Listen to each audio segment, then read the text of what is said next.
Welcome back to the Volvo Ocean Race, where we are covering the arrivals, the finish of Leg 1 live here from Alicante, the race headquarters, and we can bring you live images of what's going on right now. We saw Vestas 11th Hour Racing coming across the finish line, winning the leg in fantastic style. Yep. The next boat to come through is going to be the Spanish team MAPFRE, and I mean, they've been sailing pretty strong as well. You know, you'd hope that they would perform well, but in the final few stages of this race, they really were the only team to put any pressure on Charlie Enright and Mark Tao. Well, they were the absolute rock-solid favourites coming into the race, that they blew almost the entire fleet out of the water in the lead-up to this race with the 4 legs of the leg 0 plus the prologue. You know, they've been winning basically everything that they've touched in the lead-up to this race. And well, they had a bit of a tricky period, and actually, yes, Vestas 11th Hour Racing won this race in great style, as you say. However, one of the boats that I'm most impressed is this one here. They completely mucked up the passage through the Alboran Sea underneath the southern coast of Spain. They were in basically last place for a while there with Dongfeng Racing, and they have just been working their way all the way up through the fleet, putting pressure on every single boat, and they've just literally, as we saw down by Porto Santo, they literally sailed circles around Axonobel to take second place. It's just incredible. I mean, absolutely phenomenal, and no real surprise when you know about the calibre, of course, on this team and what we've seen to them in the build-up. But one theme that we've been seeing for this arrivals here, we saw it with the leg winners, with Vestas 11th Hour Racing, the last few miles, I mean, we are 1.2, 1.3 nautical miles left to go. The finish line is, in fact, in your picture at the moment. The last mile is proving quite a challenge. For Vestas 11th Hour Racing, if you were watching it, it was an upwind beat. There was a lot of tacking. They had to play a little bit with pressure, a little bit of tide. Now we've had some sea breeze build on the mouth of the river, which really excelled MAPFRE in. However, now it's proving quite difficult. It's downwind, it's light, different sail combinations, different skills needed from what we saw from the American-Danish team. Completely different. The big sail that they've got hoisted up there at the front is called the masthead Code 0. Now, to put that in perspective, that's 350 square meters. That is several times the square surface of my house. So, you know, if you can imagine that sail stretched out up there, you know, you could have a bathroom in one corner, a bedroom, a master bedroom, parental suite, and all the rest of it 3 times over. It's ridiculous. There's a huge surface, and then if you couple that with the 161 square meters of the mainsail, you've got 466 square meters of sail up there, dragging that boat to the finish line. Now, to put that in perspective, a J24, which is a relatively introductory boat that many of you who are watching this may have sailed at some point. If you add up 20 times the surface area of a J24, you get approximately what that one boat has got. So an entire fleet versus one boat just shows you how much surface area they are using. And if you look at how slowly they're going, eking out those last few meters to the finish, it shows just how little the wind is there on the River Tage. And in fact, the very reason that we're seeing them with this masthead 0 and not the dedicated A3, which is a bit more breeze, I mean, it's incredibly light for them. A real challenge just across the finish line, and down there with the boat at the moment, we can go live to our on-the-water commentator, Jordan Spencer. G'day, Niall. Yes, it's an interesting day. We've seen every direction of wind so far. It's been predominantly light, a lot of glassy today, and as they've come across the bay, MAPFRE have sailed down with nice pressure, but as they get further and further into the river, it's just disappearing on them. And as you say, they are using the masthead 0. Normally they'd be going with their A3, but the wind is dropping out so much that they can't really hold that. So at the moment though, I must say the mood on MAPFRE looks very relaxed, very happy. I can see Blair Chukey's been roaming around the boat having a chat. The only difficulty they've got going on board is popping that batten on the mainsail. They're just enjoying the day. They can't do any more. They're just enjoying the day, and we've got some great spectators out there at the moment. We've even got a little Spanish galleon by the looks of it on the side here as well. So when Vestas came in, we saw a bridal party on one of the boats. Now we've got a Spanish galleon. It's a very happy little mood, and it's just a glorious day to be out on the water here. So But the MAPFRE boys are going to do a fantastic job. They have been very well sailed, I guess is the best way to describe it. The question I've got for you guys, though, is there's so much talent on this boat. Who makes the decisions? Like, who would pick in the final decision? Because I just don't know. You walk onto this boat and every single person's a legend. Well, I think, Jordan, I think that's a really good point. And we did, we spoke to the team earlier, in fact, when they were sort of closing down on Lisbon. And we were asking those sorts of questions. And I think, Conrad, from my point of view, you've got Xavi Fernandez, an Olympian, a double medalist, very talented, did the last race, of course. But he's really put himself off the helm. He said, no, my strength is in the middle. And when you go down the list of who we've got on board, well, we've got people like, Neil McDonald within the crew lineup, as a performance director, really helping out with the numbers. Some big names in sailing, people like Blair Tuke, come from the sort of faster boat, shorter course background. I mean, there is a lot of talent here that they can rely on. When you look at the crew sheets, this is the team that really screams potential winner.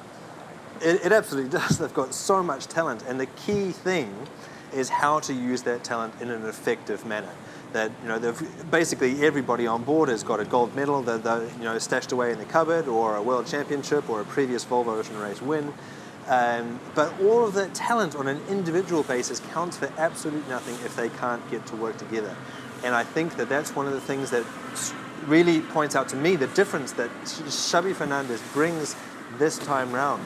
We've got Pablo Arati, incredibly experienced, Juan Villa back to try and win the race for a second time.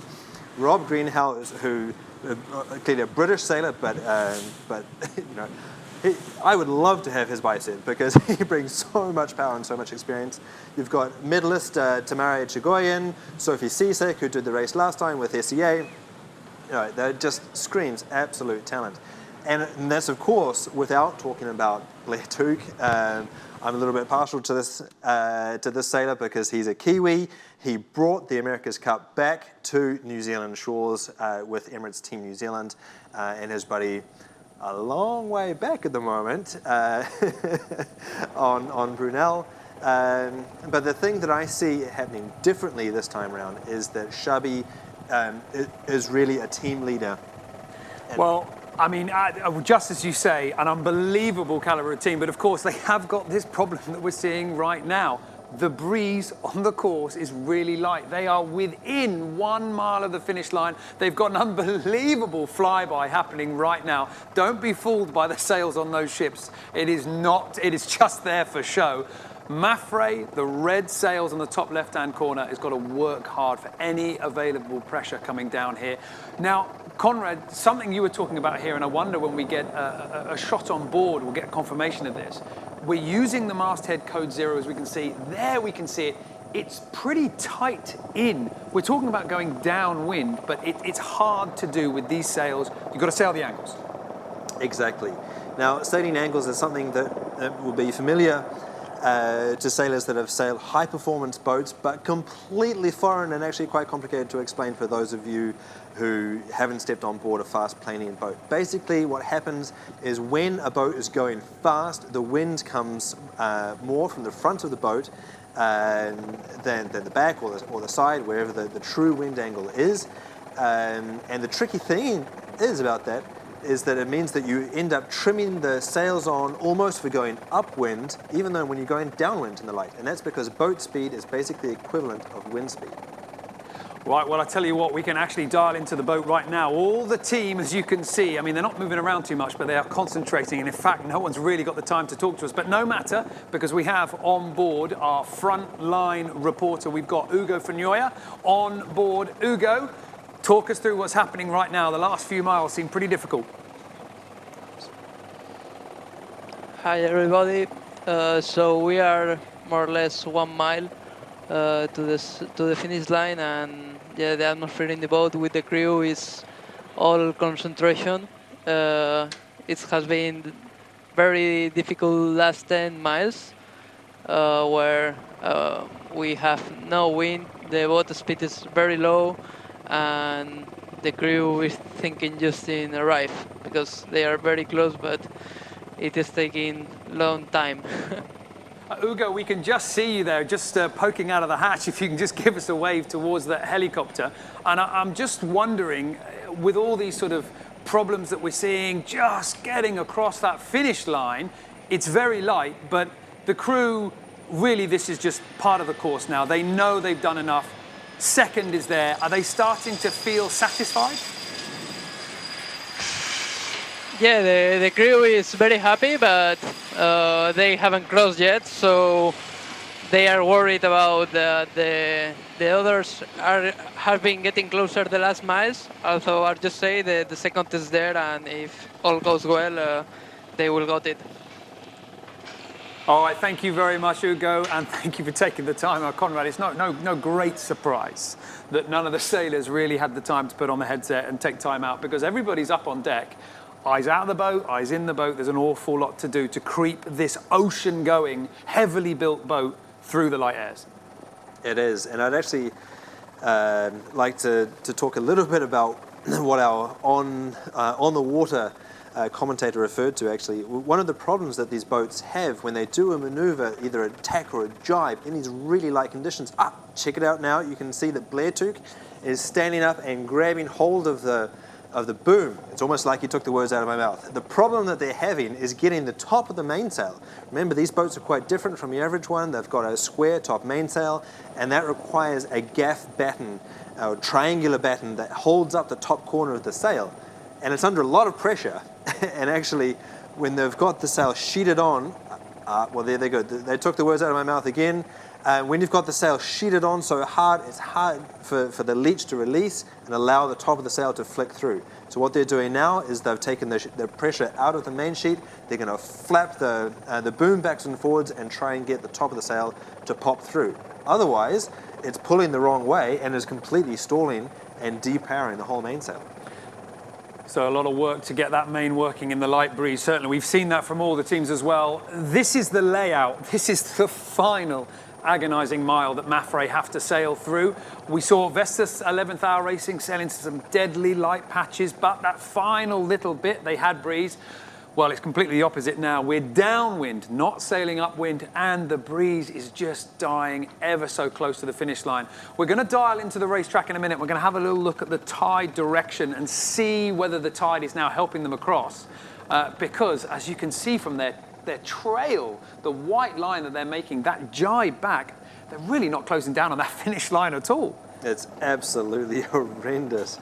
It's so frustrating. And just to give you some idea, the true wind speed at the moment is 3¼ knots. That is so frustrating. These guys and girls indeed are used to sailing with up to 30 knots, and that's a bit of a picnic. They might eat 30 knots for breakfast in the morning and not having any indigestion. They know how to get through tough storms and Southern Ocean depressions. 40 knots is just fine. 50 starts to get pretty spicy, but 3¼ is just so frustrating. Well, we can tell you that from the instruments on board MAPFRE, we know roughly what's happening with the current, and it is hindering them. It is pushing them away from that finish line. And as Conrad, as you were saying, the breeze is now really starting to come down. They've got to sail these angles. That's what the sails demand.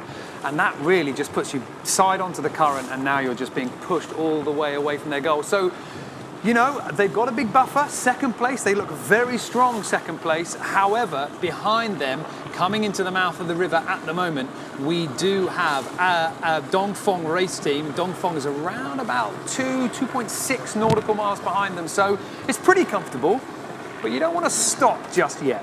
You don't want to muck it up right now. Just zooming out, you can see that we've got the red boat tucked in behind them. They're doing almost double the speed, and you can see that the wind is just so different. If you look in at the squiggle, the orange squiggle there that represents the struggles that Vestas had, you can see that Dongfeng Racing has kept the pressure, they've kept the speed, and they are sailing all the way up the river and really closing down on the Spanish boat there. Well, this shouldn't be close. I mean, this absolutely should not be happening to the Spanish team MAPFRE, but they are pretty much becalmed, and the current is pushing them back. So let's get an idea as to exactly what's going on the race course as we go down now to our on-the-water commentator, Jordan Spencer. Yeah, thanks, Niall. It's very interesting actually because the wind is so variable here. When we went over to the southern corner, which is the Armada side of the water, just before MAPFRE jibed, they got a 30-degree knock, which is the last thing that they wanted. So they've come out of that jibe and they're sailing quite high, so they're not sailing towards the line but almost straight across a river at the moment. And you're quite right, if you look back across to the west, looking back to the United States effectively, you can see Dongfeng on the horizon. So if you see the crew, they're quite concerned. They've been looking back. At the moment, the pressure is gone around probably a south-southwest. So they came into the harbour in a nor'wester, coming straight down the harbour. And as they've got closer into the finish line, it's gradually crocking left into the southwest. There is still pressure out on that sort of southern shoreline, nothing ahead of them, absolutely nothing ahead of them. That being said, for Dongfeng, they probably could approach to within about 400 or 500 metres and then they're going to hit the same big hole. So I doubt there's an overtaking opportunity, but they're going to close up for sure. Oh, thank you very much, Jordan. We're just seeing images now from the helicopter. Sophie Cizik, one of the bow team on board, heading up to the top of the mast. Now, Conrad, breeze spotting probably. Breeze spotting, but I think that she's also on standby to be able to kick that top batten through. You know, as I was saying earlier, that battens can sometimes get caught on the old tack or jibe, and then they have to ease the main out completely depowering it, and then wiggle it backwards and forwards trying to get it through. And so I think that they've sent her up there for two reasons. One is to spot the bands of pressure on the wind. So she's clearly, chilling out. She is the bow woman on board, and so that is typically the role of the bow person. Let's just call it that. To go up the rig, check out any problems up there, but also to be spotting breeze. And you can see this view down here from the water, looking up. That mast is 30 meters high, so it's the height of a 10-story building. It's pretty impressive up there.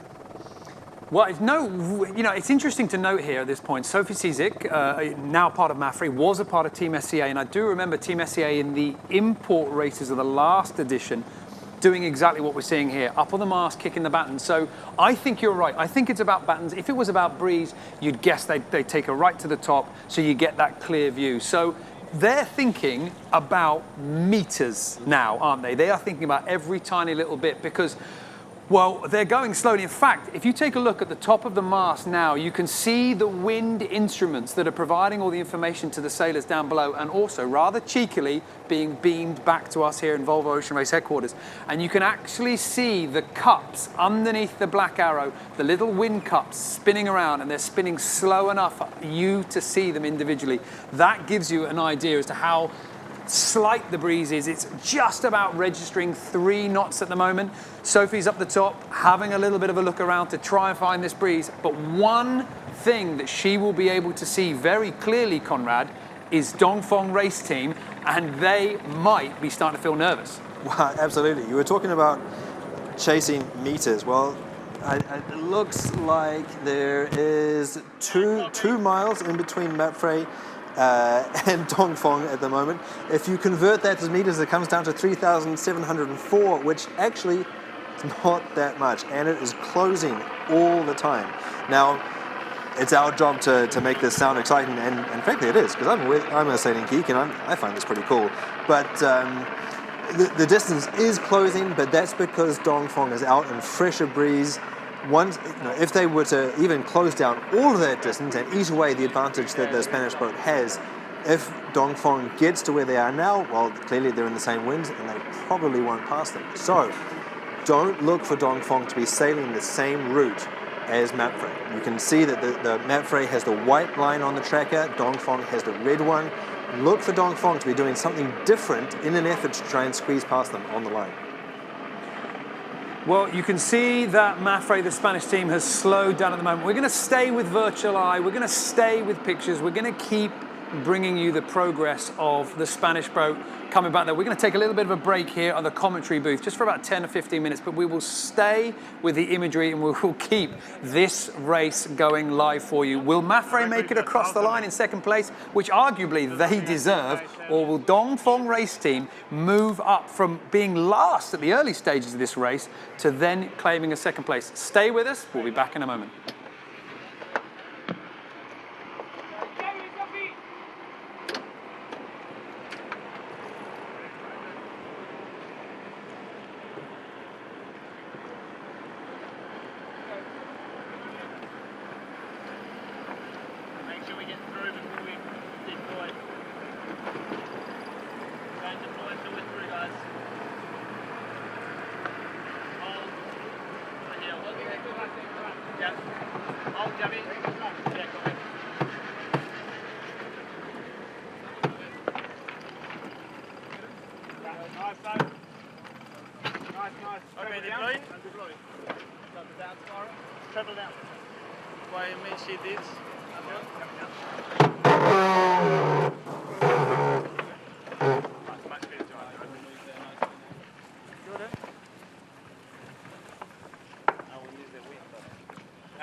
Copy. Yeah.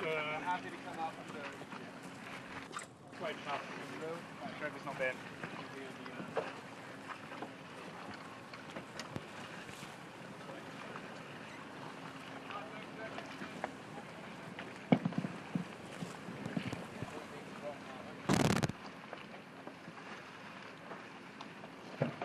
Dying sea breeze.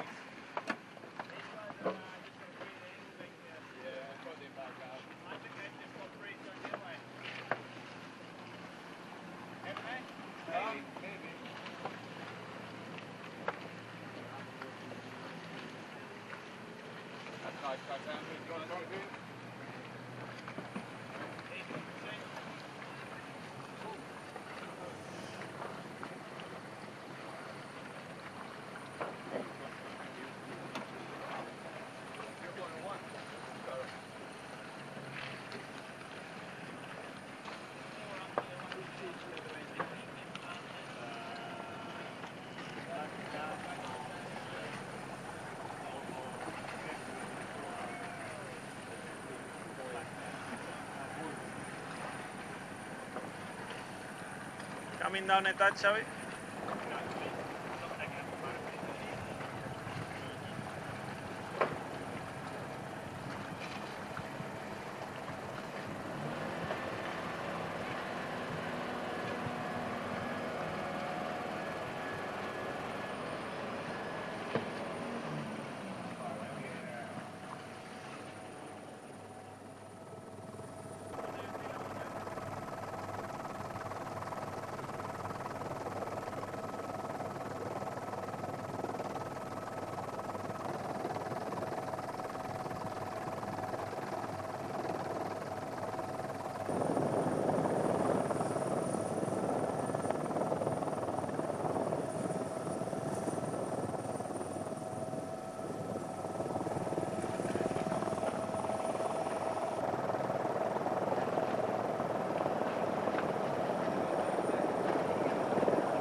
Gonna try to point even lower and see what's happened.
Can you turn on the engine off, please?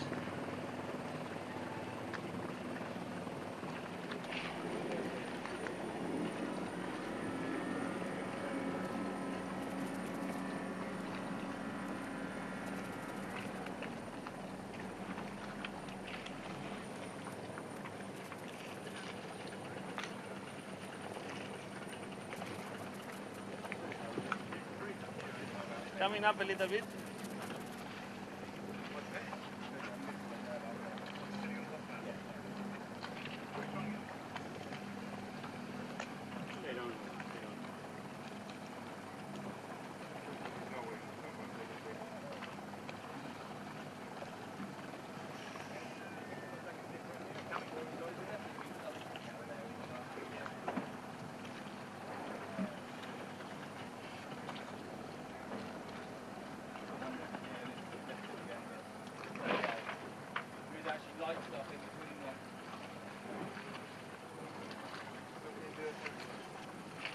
Gonna hold this angle now and see if it builds slowly.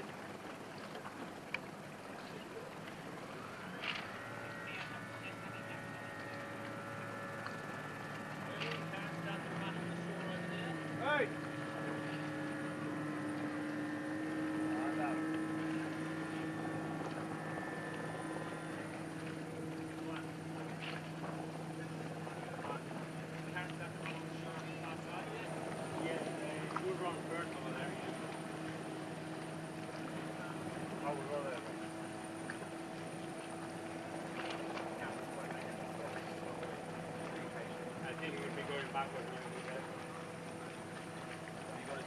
Here is something.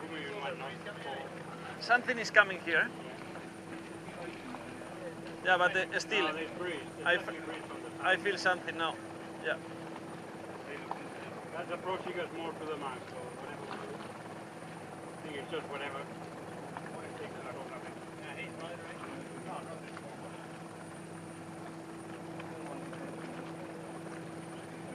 But there's something there for sure. I'm gonna come up a little bit to try to accelerate. Moving 1.2 over the ground.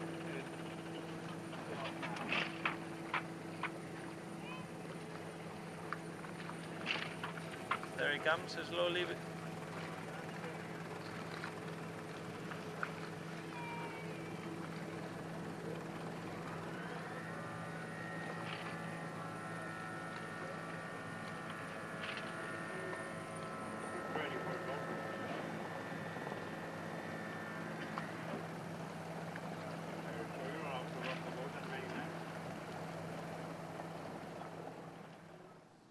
Welcome back to the Volvo Ocean Race. We are currently waiting for the Spanish team MAPFRE to claim second. That's rightfully theirs, but Dongfeng Race team are sailing down with some pressure. Let's go straight back to live images because you can see the pressure starting to come along and it is just not reaching MAPFRE at the moment. This is on board with MAPFRE live at the moment. They've got the masthead code 0 fully strapped in. They've got the main in. They've got the keel all the way over to the leeward side, trying to induce a little bit of heel. And everybody's eyes are outside the boat at the moment because they're just wondering when that breeze is going to hit. But on their right-hand side, coming downwind, is Dongfeng as well. So let's have a listen on board MAPFRE at the moment as they try and get that boat moving.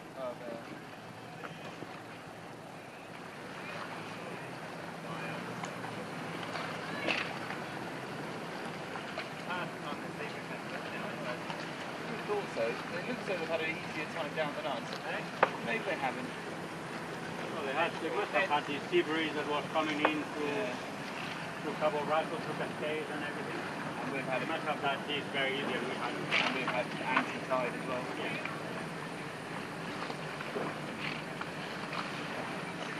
Well, they might have a harder last couple of months.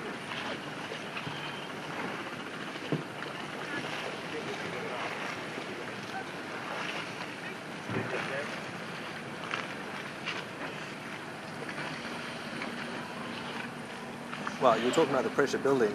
I think the pressure is try building to on, point in a the little sailors lower. more than it is with the wind at the moment. That they're pretty busy looking over their right-hand shoulders, looking at Dongfeng Racing team come charging down the river. And we were just looking at a helicopter image earlier, and we could see bands of pressure, wind pressure that is, so bands of wind. That's probably what it looks like from Dongfeng Racing.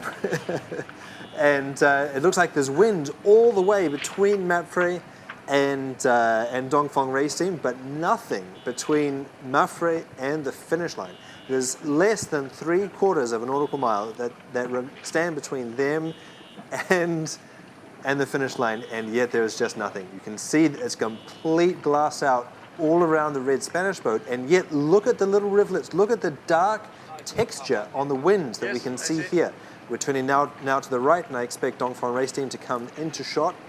There you go, they're moving at, what, 5 to 7 knots? It depends on the moment. They've also got somebody up the rig at the moment, up the mast. You can see them sitting there next to the Volvo Ocean Race logo. And they're there spotting wind and kicking the baton during the maneuvers. So clearly Dongfeng Race Team have got their light wind set up absolutely refined because they already sent that person up to the rig. You know, this is indeed the team that got their Volvo Ocean 65 the first after the refit, and so they have had the most time to go sailing and to get their techniques completely dialed in. Looks like we've got Daryl Whistlang, yes, reading across the back of his shoulder there, so that's the Kiwi sailor, incredibly experienced. Well, what's he doing? Well, he's hanging out there. You can see his left hand is on the backstay, and down by his feet, look at the telltales on that mainsail and on the Marseille Code Zero. They're sagging down. There's not even enough wind pressure flowing across those sails to lift up a little piece of wool.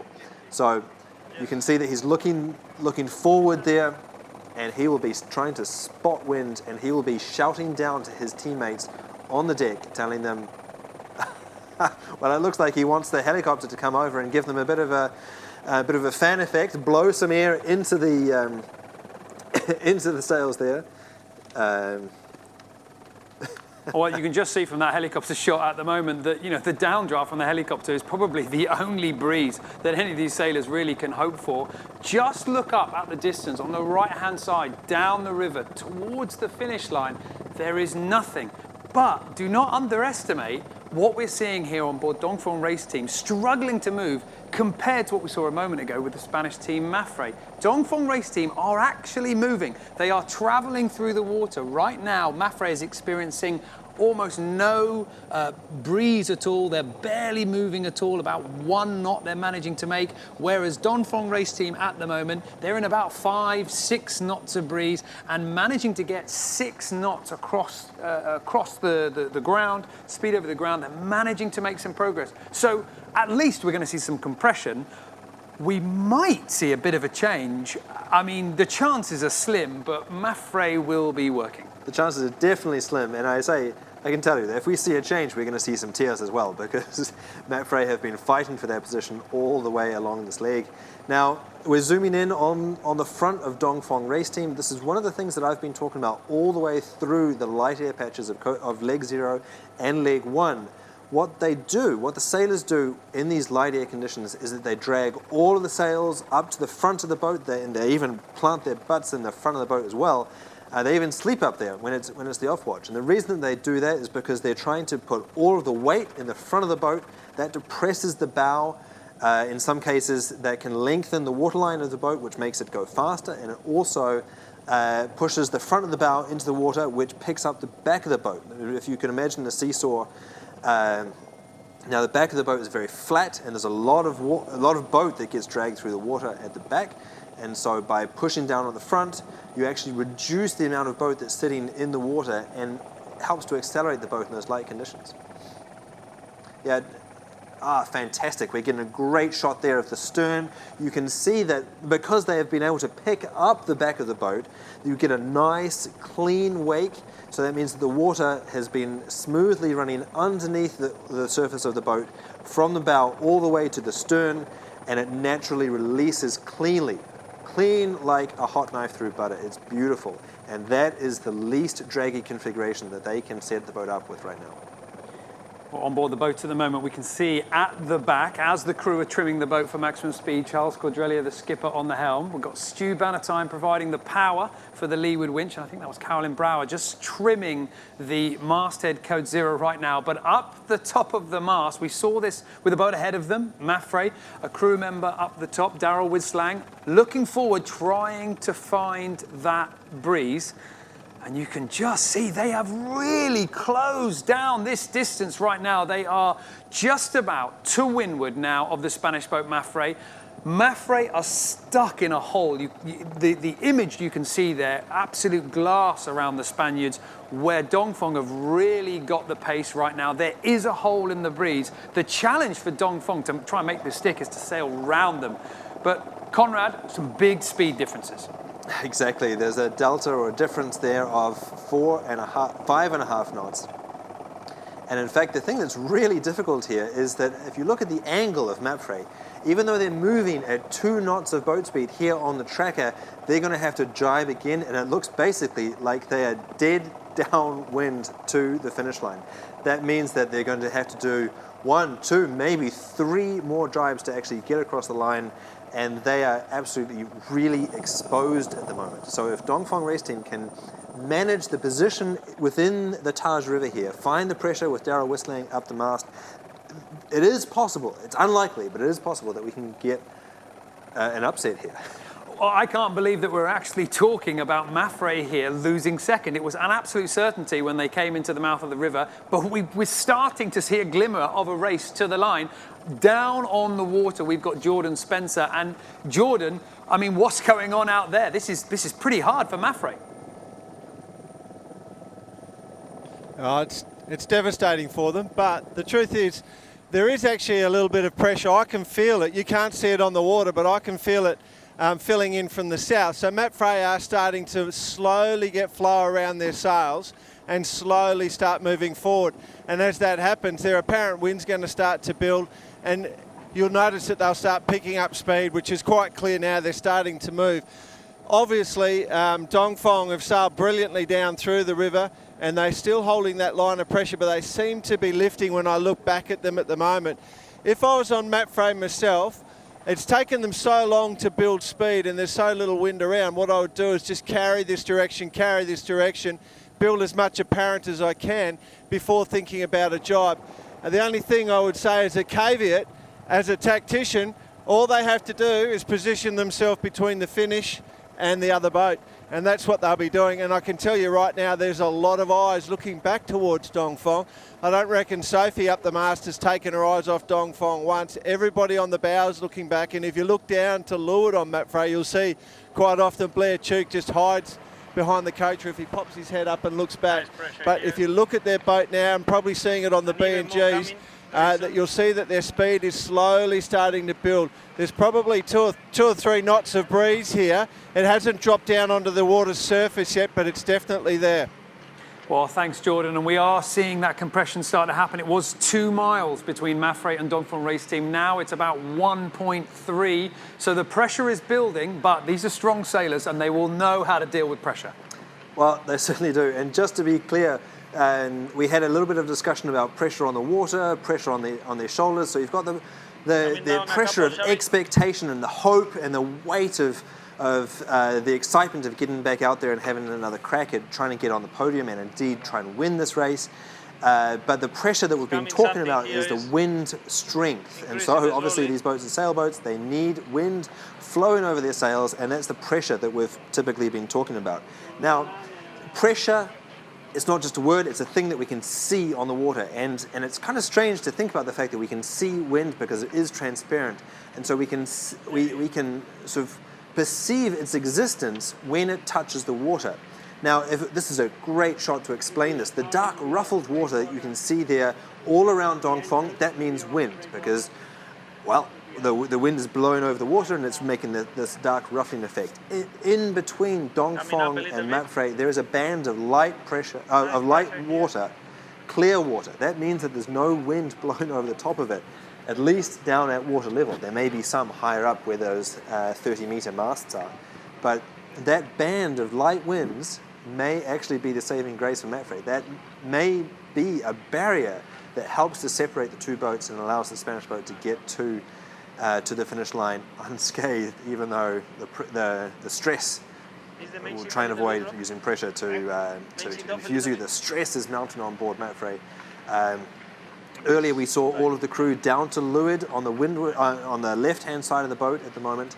The reason that they do that is they're trying to cant the boat over as much as possible, just because there isn't enough wind strength to inflate the sails. They're hoping that they can lean the boat over enough so that the sails just sort of fall into place just with gravity rather than actual wind strength. Well, they're certainly doing everything they can right now, and you've got to hand it to MAPFRE because it does look like they've been able to keep some cool heads. Behind this battle here for second and third, we do have AXO coming in as well. So, like we're saying, I mean, we expect a bit of compression here. We don't expect this deck to shuffle. I mean, it might, it could, but it would certainly be a disaster for teams like MAPFRE. AXO Nobel, the purple boat coming in, the bottom of your picture, coming in with pace at the moment, 7.5 knots. Now that's slower than Dongfeng at the moment, who's registering about 8 knots. But AXO Nobel's line is a lot straighter to the finish. The really tricky crisscross path that we're seeing the teams have to make, that comes later in the race. And you can see that with Vestas 11th Hour Racing, the orange line, and MAPFRE, the white line. Right now, though, if you're a Spanish fan of this race, you will be breathing a sigh of relief because MAPFRE are getting very near this line and they are starting to move. Down on the water, we've got Jordan Spencer. Jordan, some breeze finally for MAPFRE? Coming slowly increasing here and it's coming. Yeah, correct. So they are getting some flow over their sails now and feeling pretty comfortable. They've done exactly what I said they were going to do, and they've headed across into this right-hand side in Amalda, and they're going to try and make it in one jibe. Of course, with the angle that they will jibe, they're going to go almost straight across the river, so they're going to hang on to this angle as long as they can. What you are talking about there with Dongfeng, what's really noticeable from the water is gradually you can make out more and more detail of their sails as they close down, and we can quite clearly see AXO Nobel in the background now as well. So it is, we're almost going back to the records. I think the closest finish is 9 seconds. In the last race, it was a 3-minute gap. But we're getting very close and tight, very nervous on board. But I think as professional sailors, all looks like they're actually setting up for a jibe now. They're starting to move back. If I look across to the pin end of the finish line, I can see quite clearly that they're not too far from the lay. So this might be their second last jibe or last jibe coming into the finish, but they're clearly setting up for their approach to the finish line now. Oh, thank you, Jordan. We're seeing images now of the crew getting ready. And so, Conrad, possibly the last jibe coming in. I mean, as Jordan was saying, they've sailed some extra distance here, but they had to. They've built up some pace. This is what's going to work for them. It is, and you see Pablo Arati there on the helm. They're going to be quickly popping the keel over to the leeward side. Actually, you can see that they're able to get quite some heel on the boat. That chine running through the angle. You can see they're on the side of the boat, lifting up into the air. So they clearly brought the keel over with them, keeping it down to the leeward side to try and maximize the counter heel on the boat. Yeah, you're exactly right. The ability to sail extra meters, as they have done now, has allowed them to reduce the number of maneuvers and also sail a better angle. And so what I say by that is not necessarily over the water, but sailing a better angle relative to the wind. And so that means that the wind now, let me just have a look at the live telemetry, just pop over here. They are sailing at an angle of 130. So that means that it's a little bit behind straight onto the side. But because the boat is going essentially the same speed as the wind that they're in, they can sheet on that masthead code 0 quite tight because with the apparent wind angle, as that builds, as the boat accelerates, it's almost like they're going upwind even though they're going downwind in the light. Well, MAPFRE at the moment are managing to go well in this light breeze. They are managing to use that experience and they are narrowing down on the finish line. We're going to come back to them in just a moment because we want to bring you what's happening behind. But Dongfeng Race Team still moving, still closing their gap, but time's running out.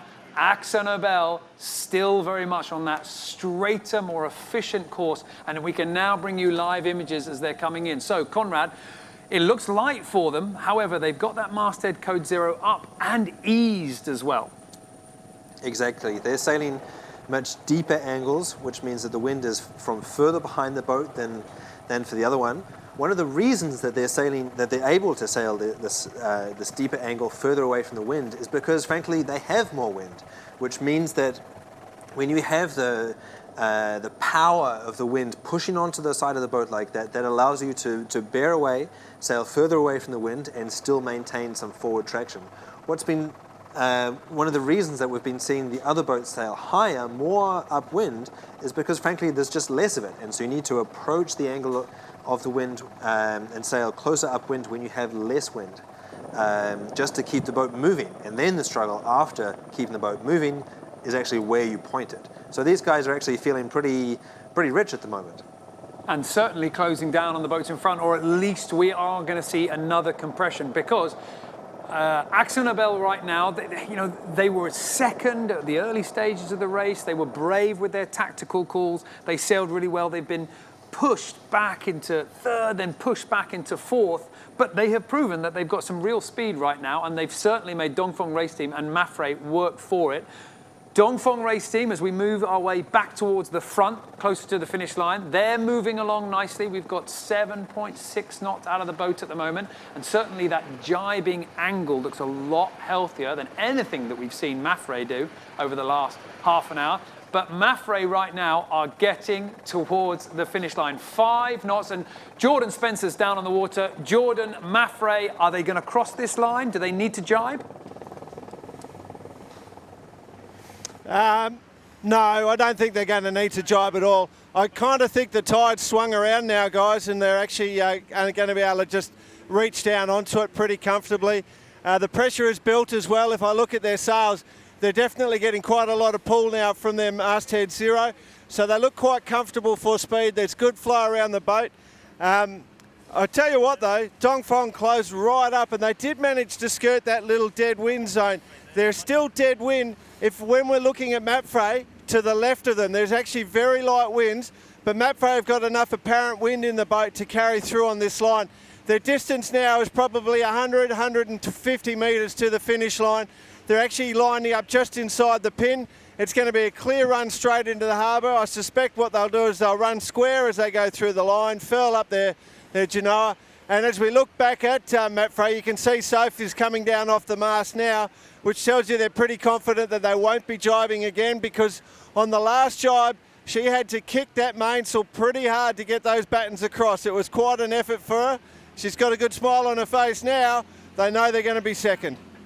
Well, second is certainly theirs for the taking. There was a little bit of a scare there, but, Jordan, this is the Spanish team, hopefully on their way to winning the Volvo Ocean Race. A second place in leg 1. That's certainly a strong start. Oh, absolutely, and they'd be pretty happy. Though that being said, they haven't been beaten up until this stage, so this is their first experience of not getting the winner's gun as they cross the line. But you can see them giving themselves some high fives and the slaps on the backs now.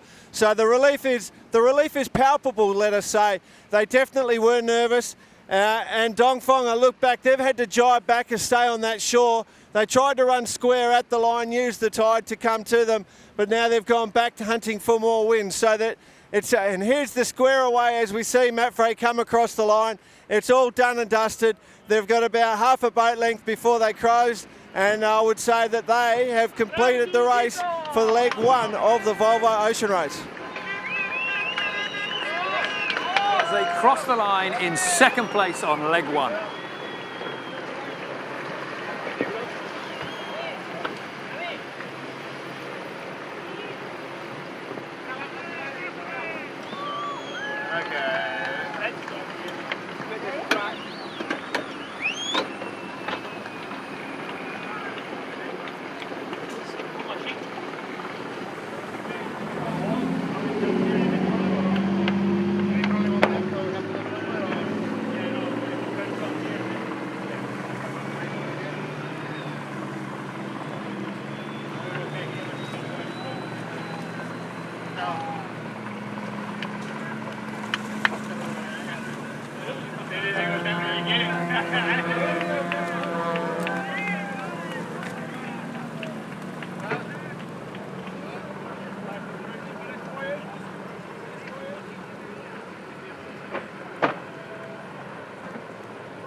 Well, fantastic scenes for Spanish fans of the Volvo Ocean Race. Xavi Fernandez, the skipper of MAPFRE, congratulating his crew for the hard work that has seriously paid on this leg. They were made to work for this second place, though. They couldn't pull in Vestas 11th Hour Racing, and now, Conrad, there's some work to be done here. It is not, I mean, hot favourites going in, but they will certainly need to be pulling out all the stops as we continue. Well, yes, but I'm actually really impressed with their performance. That you can see that they had, that they struggled down in the Albaran Sea, that they were left behind with Dongfeng Race Team. They got stuck down by the Moroccan coast, and then subsequently they have just slowly, but relatively surely, worked their way back up through the fleet. I mentioned earlier the fact that they had sailed circles around Axternobel, down by Porto Santo, and then after that they've showed really consistent speed. They haven't really made too many navigational errors, and whenever they have been in the same wind and the same conditions as any boat around them, they've been faster. And so, yes, they come across the line in second place. Yes, Vestas 11th Hour Racing have had just an incredible run through leg one, but I still think that these are the hot favourites as well. That they've really put everybody else, well, I said it last time about Vestas 11th Hour Racing, they've put the fleet on notice. These guys are serious. Absolutely serious. And Jordan, from where you are on the water on this team, celebrations, I mean, an impressive boat. Yeah, absolutely. They're a fantastic crew. The thing I noticed, actually, I was just picking up on what Conrad was saying, when you looked at the race, the MAPFRE was sailing the highest speeds consistently, but one thing I did notice was that Vestas actually were achieving very solid VMGs, almost like they were sailing slightly better VMGs the whole race. Towards the end, of course, they became tactical, but yeah, they did manage to, when I went through it, sail some pretty good VMGs. If you're looking at the mood on MAPFRE at the moment, they're just having a good time. You know, they're just relieved, I think, less so than stressed. I can see Chabi's about to have a bit of a chat to us, so maybe I'll throw back to you guys. Oh, thank you so much, Jordan, because we can now go live to skipper Xavi Fernandez on board MAPFRE. Xavi, congratulations, a second place, very strong start to leg one. Thank you very much. Very pleased with the result. I think it's a very solid second position, and it's exactly what we wanted, to start in the right way, and very happy. And you guys showed incredible speed in the early stages of the leg. You struggled, went through the Gibraltar Strait with the back of the pack, and then you just flew out to the front. What was it about your team that got you in that strong position? Well, I think they met one more time. It's been very tricky, and you know, we have to say Vestas did very well in Cabo Gata very early on, and we didn't see him again. And then you know, we had our choices in going close to Africa, and you know, we struggled, as you say. But then you know, very hard 24 hours after Gibraltar, or 12 hours, pretty windy, and we step up there. And then I think we believed in our option going more west than everyone else, and we got to Madeira in a strong position. And Xavi, if you can, in both English and Spanish, what does this second place mean for you and mean for MAPFRE? Well, for us, this, for me and for us, this second place is, as I said before, exactly what we wanted. It's a perfect result. We know this is going to be even tighter than last time, and it's very good cruise, very good boats in all the boats, and it's going to be very hard. So, you know, to be in the podium is what we want, and very important for us. And Xavi, if you don't mind, in Spanish as well, because you've got so many Spanish fans watching right now. Yeah. Bueno, muy contentos aquí haber llegado segundos a a Lisboa. Era realmente lo que buscábamos, un buen resultado en la primera etapa y ojalá podamos seguir así, ¿no? La verdad es que ha sido una etapa difícil, con un terreno muy complicado, pero bueno, pues al final nos ha ido bien y bueno, no hemos podido coger al Vestas, que lo ha hecho muy bien, pero bueno, este segundo puesto es muy importante para nosotros y bueno, muy contentos.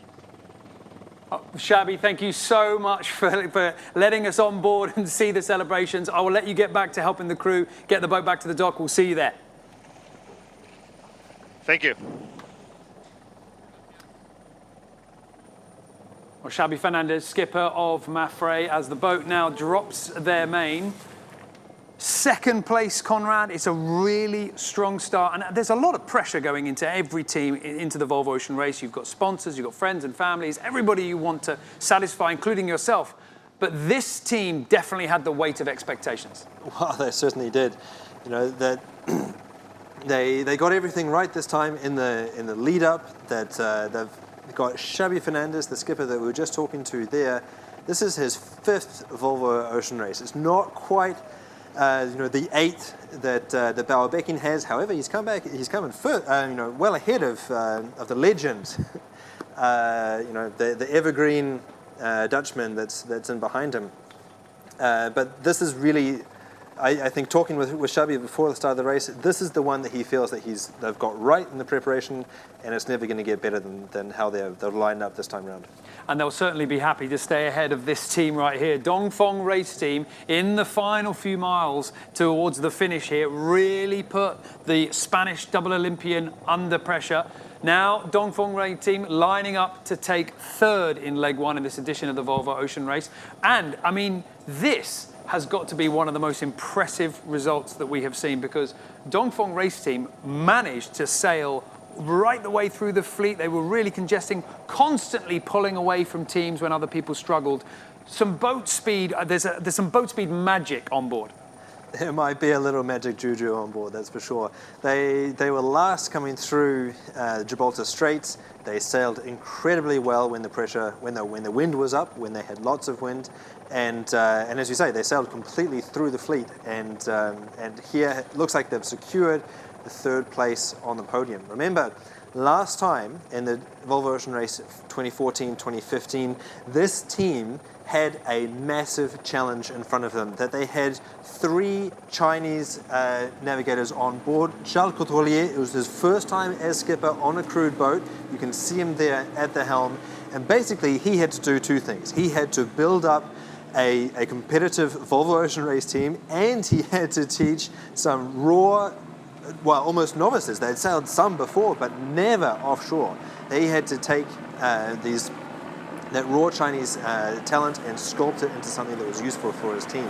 Now, all of those 3 Chinese sailors that were with him last time, they're back, they're experienced, they're pumped up, they've spent the last 3 years in the gym, and now he's back with the same boat, more experience, and I think that they're in a really strong position. However, we spoke with skipper Charles Couturier just before the start of the race, and he talked about the pressure that he was under now that the expectations are higher. He said that last time, basically, they just had to get around the course. Anything was a bonus. They were in third place overall. Everyone was blown away. Now they've had the time, they've had the resources, they've had the investment again of the Dongfeng company behind them, and it's clearly win or win. Actually, that's what he told us before the start of the race. He's here to win, and nothing else will be deemed good enough. And I mean, absolutely that. When you take a look at his squad as well, 7 of the sailors who did the race last time with Dongfeng Race Team back again. But we've got Stu Bannatyne in the lineup, and he's a name that keeps popping up to the front. 3 times winner of the Volvo Ocean Race. This is his 8th team that he's working with now on the Volvo Ocean Race. He's a big name, and that's a great card to have up your sleeve. It is, and as a Kiwi, I've got a bit of a soft spot for this hard man. Stu Bannatyne, he first did the race on New Zealand Endeavour in 1993-94. I was still a young kid back in New Zealand, and I was blown away. This big white boat that was carrying the name of New Zealand on its sails, and I was just so proud watching that boat. And overall, they won. It was so impressive, and that was on the back of the win in 1989-1990 with Steinlager 2, and so he's really one of these Kiwi legends that's really driven the New Zealand participation in the Whitbread and the Volvo Ocean Race. So really a name that's always been around.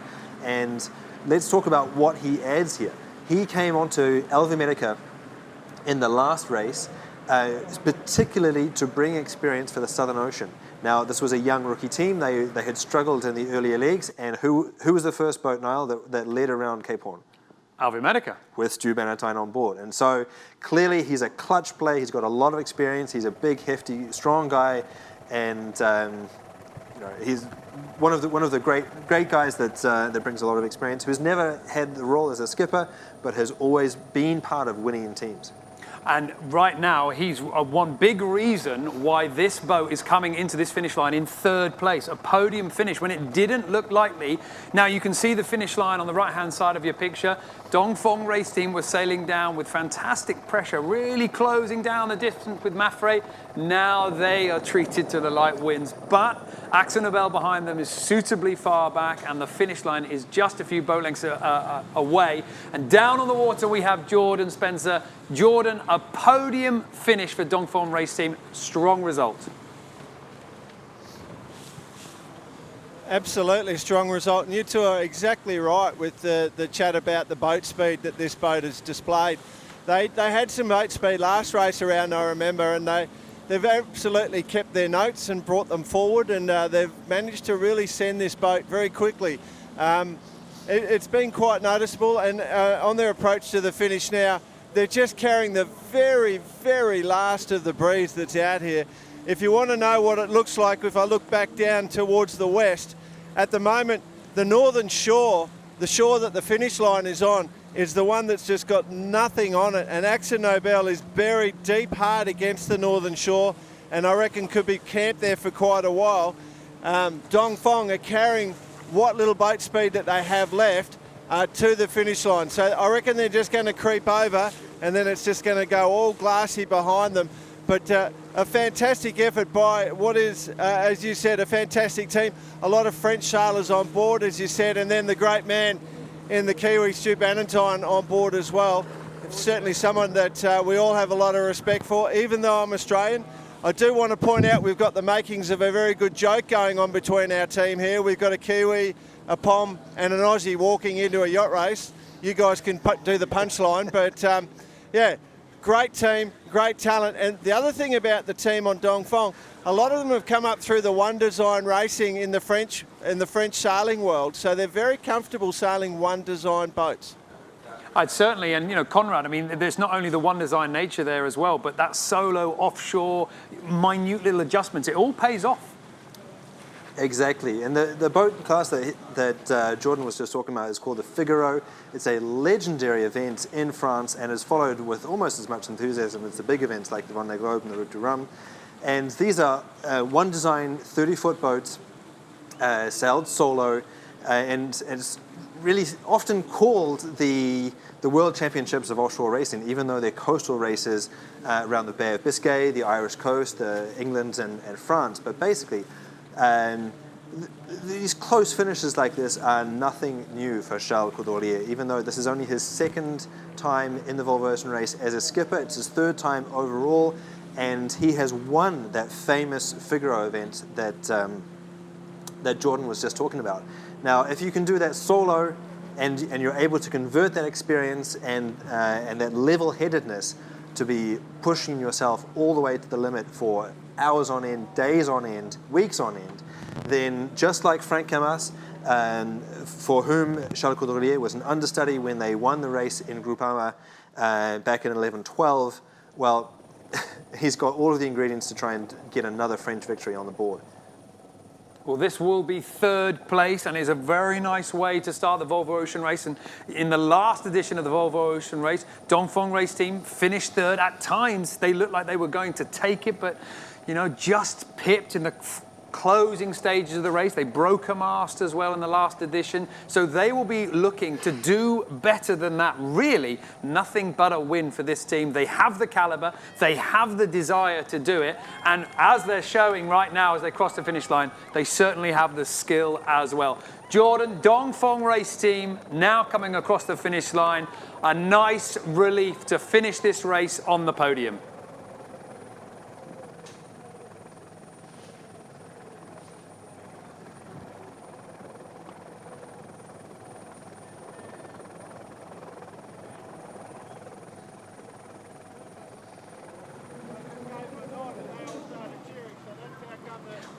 Well, pretty calm on board at the moment, Conrad. We're just seeing the boat coming through the line. Vestas 11th hour, they had their celebrations. MAPFRE had their celebrations, but Charles Cortrelia a little bit more controlled, and that's very much the personality that we do see. Well, frankly, I know Charles a little bit, and I reckon he's pretty disappointed as well.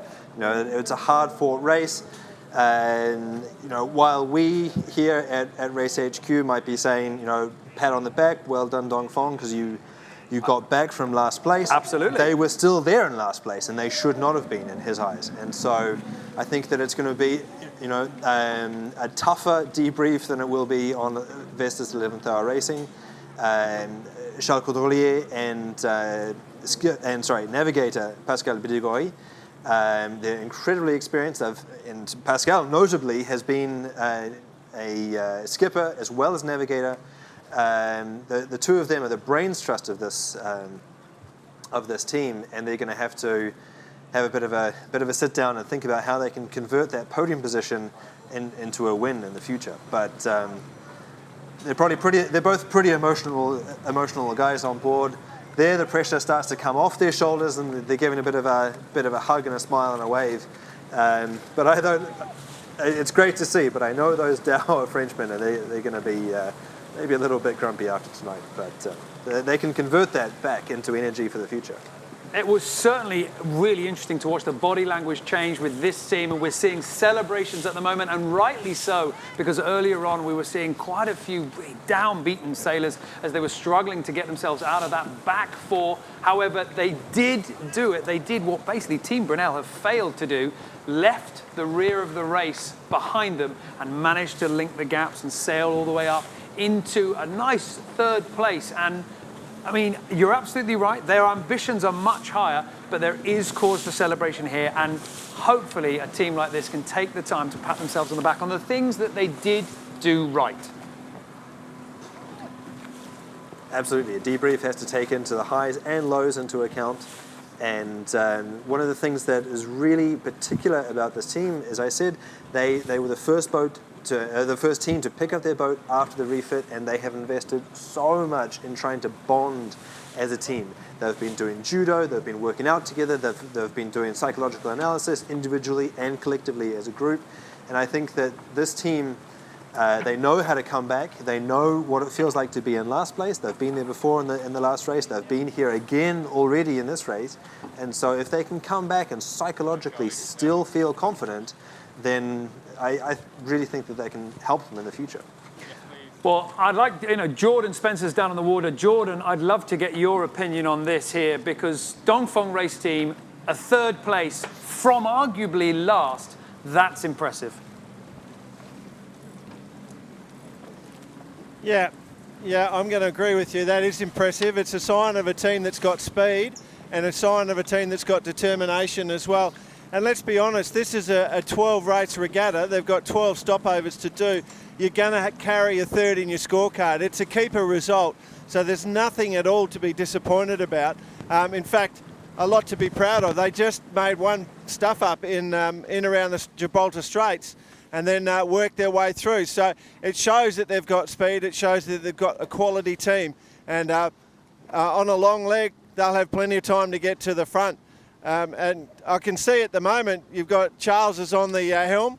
He's looking like he's ready to have a bit of a chat to you as well, so maybe you can ask him the same question. Oh, thanks, Jordan. I certainly will when we do get a chance to talk to the skippers. We can't really stress this enough. If you go out sailing at the weekend, a lot of the times you finish the race, you dump the sails down, we're fine, let's turn around, we'll worry about it later.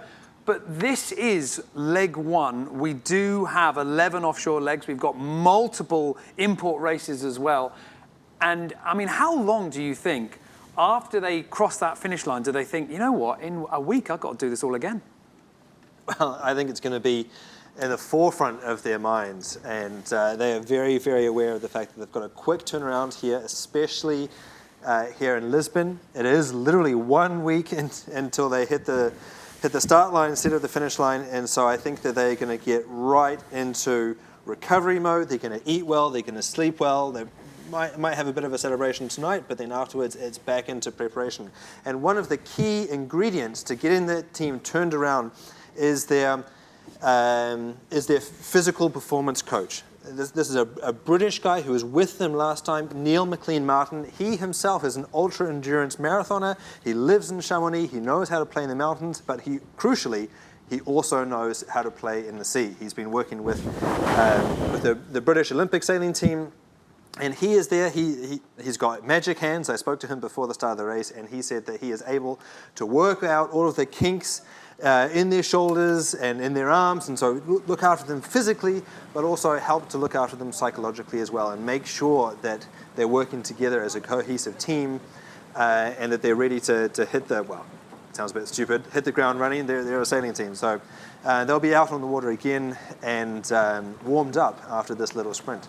Now, you were talking about the fact that the sailors are taking incredible care of the sails as they take them down, because these are the sails that are going to have to bring them halfway around the world. They get 2 sets for this race. But again, their coach, Neil McLean-Martin, was talking about the physical preparation of the sailors, and they are going, just as much care as they take of the sails, they're going to take even more of the sailors. He said that for sailing fans that may be watching this, what's the difference between a Volvo Ocean Race sailor and your sort of average Joe that's out there on the weekends? Well, he said that the average Joe can go hard for maybe 24 hours, chug a few Red Bulls and sit there wired on the rail while the miles slip on by. But these guys can maintain that kind of intensity hour after hour, but also week after week. And so that normally takes a toll physically and mentally, and that's what he has trained this team to be able to withstand. And it's certainly, the tests are going to come very, very soon, because leg 2 is much longer, further south than what we've seen here, 1,650 miles that we've just had. Leg 2, bigger. Wow, and 6,500. with some major sections to go through as well. The doldrums before, getting all the way down to Cape Town. So leg 2 is going to be a physical challenge as well, but the sailors now are getting themselves ready. The race continues for many of the teams out on the water at the moment. Vestas 11th Hour Racing have finished in first. MAPFRE have claimed second. Now Dongfeng Race Team has come through in third place.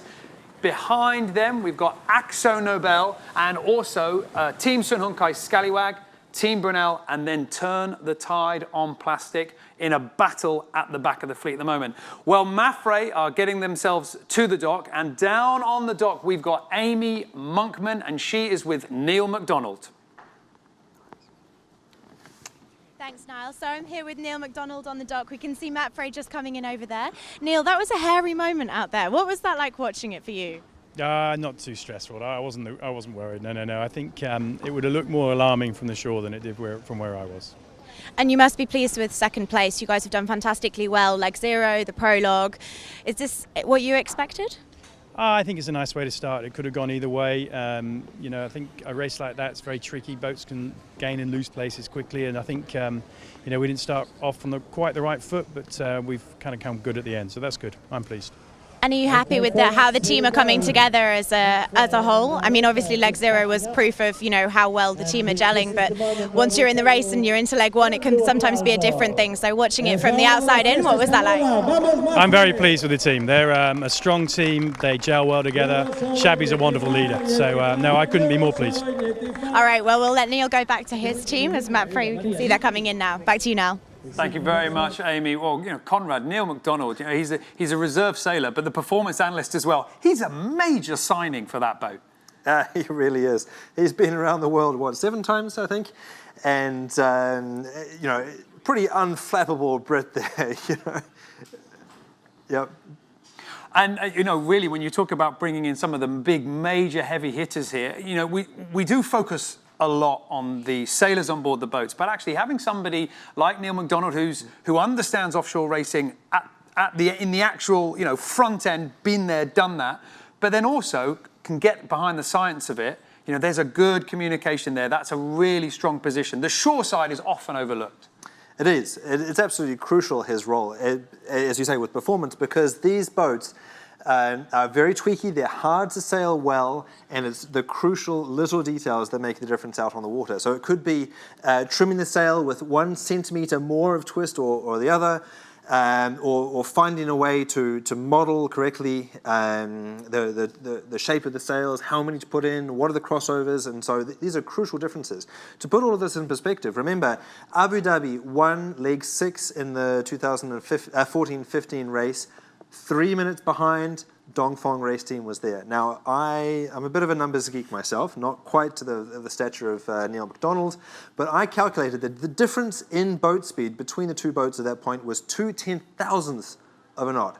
So it's absolute proof that marginal gains are there. That's what makes the difference, and you have to be so attentive to the tiny little details, and that's what he's there for. That's what he brings to the team. And it's certainly been pretty good in the build-up to the race. They didn't reach their full potential on board MAPFRE, finishing second in this leg. Still an incredibly strong finish, but now the Spanish boat, MAPFRE, trying to be the first Spanish team to win the Volvo Ocean Race, now docking here in Lisbon, concluding leg 1. They're going to stay here at the port for about a week. They've got an import race to go, a few practice races as well, but now MAPFRE coming in. This is going to be their home for the next week.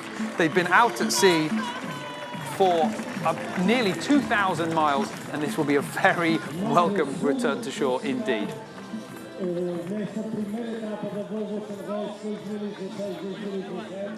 There we go, we've got Blair Tuke there in the middle of the picture.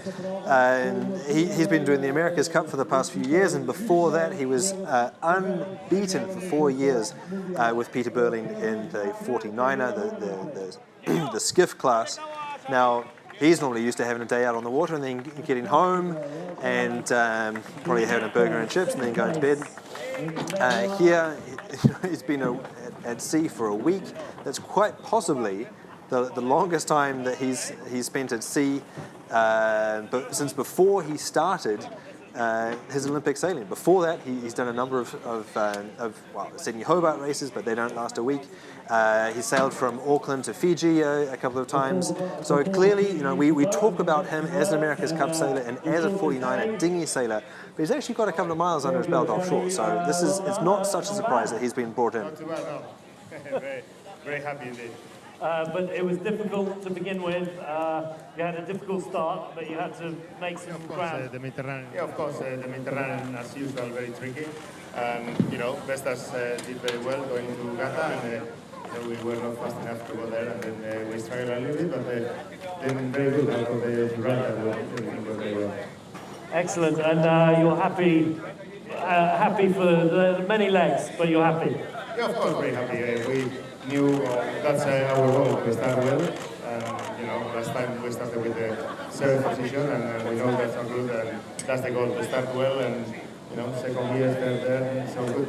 And just to word for your fans, you have a lot of people here supporting you. Well, thank you everyone to be here, gracias a todos, and hopefully we'll have a good week here. Okay, wonderful, and now Rodrigo, go for it. Y ahora vamos a hablar con Pablo Alicante. Pablo, ¿cómo ha sido Alicante hasta allí? Después de esa salida espectacular en Alicante, ¿cómo ha sido el viaje hasta Lisboa? Bueno, la verdad que la salida del Mediterráneo fue bastante complicada. Hubo momentos bastante duros porque hubo muchas calmas y la presión no fue muy acertada.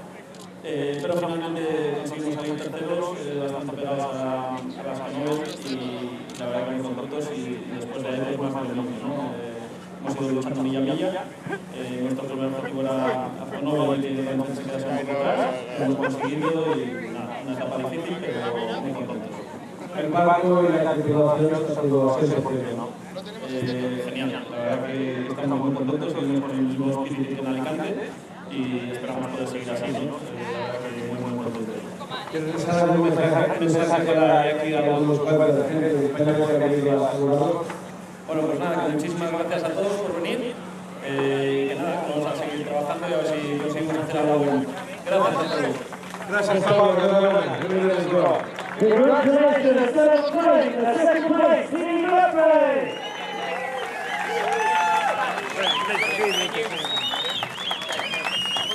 Y ahora vamos a escuchar a la chiquitita. En Portugal, Tamara, que está bien. Tamara, en gallego. Habla en gallego. ¿Vienes? Viene a grabar sobre esta callada. Well, there are the scenes on the dock for the Spanish team, MAPFRE, who have reached their berth. That's Vestas 11th Hour Racing in, that's MAPFRE in, and just in a short while it will be Dongfeng Race Team.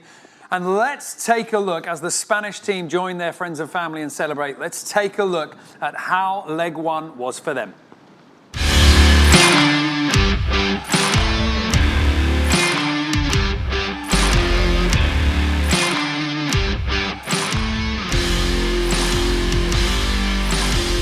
Tight battle going hold, tight battle going on now. The actual start in Alicante was pretty crazy, full on, and now we're just starting to get into routine now.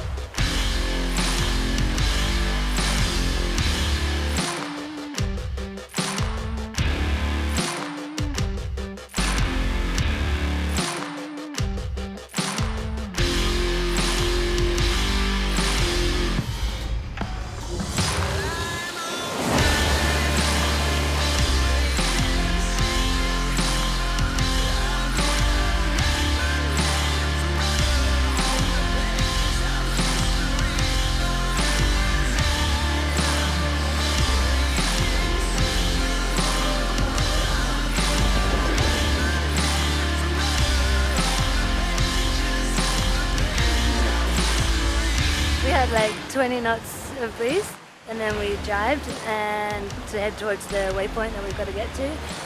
And all of a sudden the wind just dropped out quite quickly. So it's another reason we went to the masthead, just to try and keep the boat moving and still be able to catch some waves. So, and yeah, we're right on the mark, so at least we're going in the right direction.